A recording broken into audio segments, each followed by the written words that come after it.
I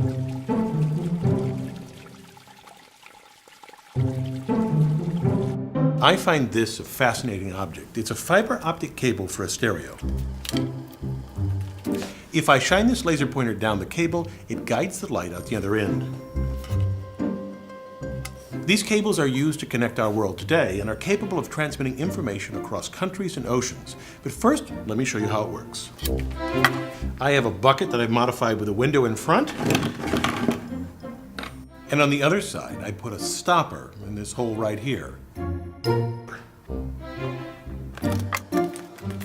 I have a bottle of propylene glycol with just a little bit of creamer in it. A ring stand. And of course, a laser pointer. Now, keep your eye on this plug when I turn out the lights.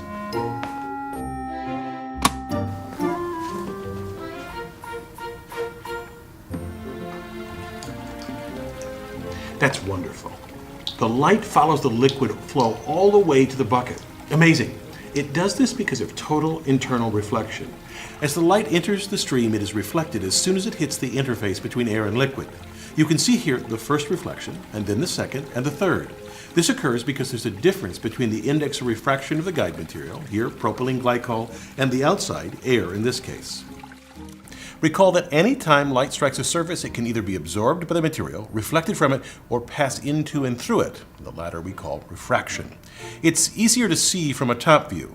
Reflection and refraction can happen at the same time, but if a light ray hits the surface at an angle greater than the critical angle, it will be completely reflected and not refracted. For this propylene glycol and air system, as long as a beam hits the surface at an angle greater than 44.35 degrees, measured from the normal, it will propagate down the stream via total internal reflection. To create this same effect in an optical fiber, engineers create a core of glass, usually pure silicon dioxide, and an outside layer called cladding, which they also typically make from silicon dioxide, but with bits of boron or germanium to decrease its index of refraction. A 1% difference is enough to make a fiber work. To make such a long, thin piece of glass, engineers heat a large glass preform. Its center is the pure core glass and the outside the cladding. They then draw or pull a fiber by winding the melt onto a wheel at speeds up to 1,600 meters per second. Typically, these drawing towers are several stories tall. The height allows the fiber to cool before being wound onto a drum. One of the greatest engineering achievements was the first ocean-spanning fiber optic cable. Called TAT-8, it extended from Tuckerton, New Jersey, following the ocean floor over 3,500 miles until branching out to Whitmouth, England, and Ponmarsh, France. Engineers designed the cable carefully to survive on the ocean floor. At its center lies the core. Less than 1/10 of an inch in diameter, it contains 6 optical fibers wrapped around a central steel wire. They embedded this in an elastomer to cushion the fibers, surrounded it with steel strands, and then sealed it inside a copper cylinder to protect it from water. The final cable was less than 1 inch in diameter, yet it could handle some 40,000 simultaneous phone calls. The essence of how they send information through a fiber optic cable is very simple. I could have a prearranged signal with someone at the other end. Perhaps we'll use Morse code, and I just block the laser so that the person at that end sees flashes that communicate a message. To transmit an analog signal like voice from a phone call along the cable, engineers use pulse code modulation.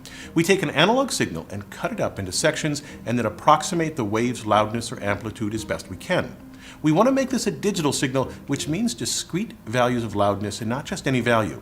For example, I'll use 4 bits, which means I have 16 possible values for the loudness. So the first 4 sections of the signal could be approximated by about 10, 12, 14, and 15.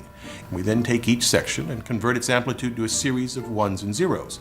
The first bar of value 10, when encoded, becomes 1, 0, 1, 0. We can do this for each section of the curve.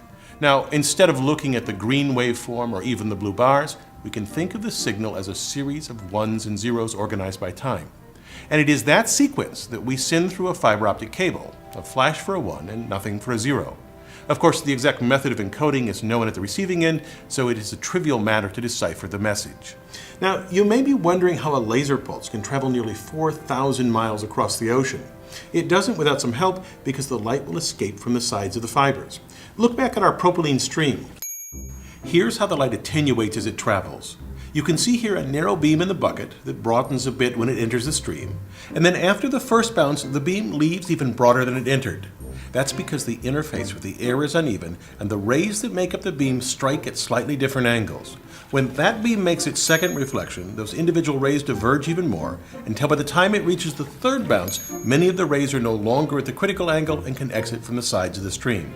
Here it happens in a few inches, but in a cable like Cat8, the signal travels a stunning 50 kilometers before it needs to be amplified. Absolutely amazing. I'm Bill Hemmick, the Engineer Guy.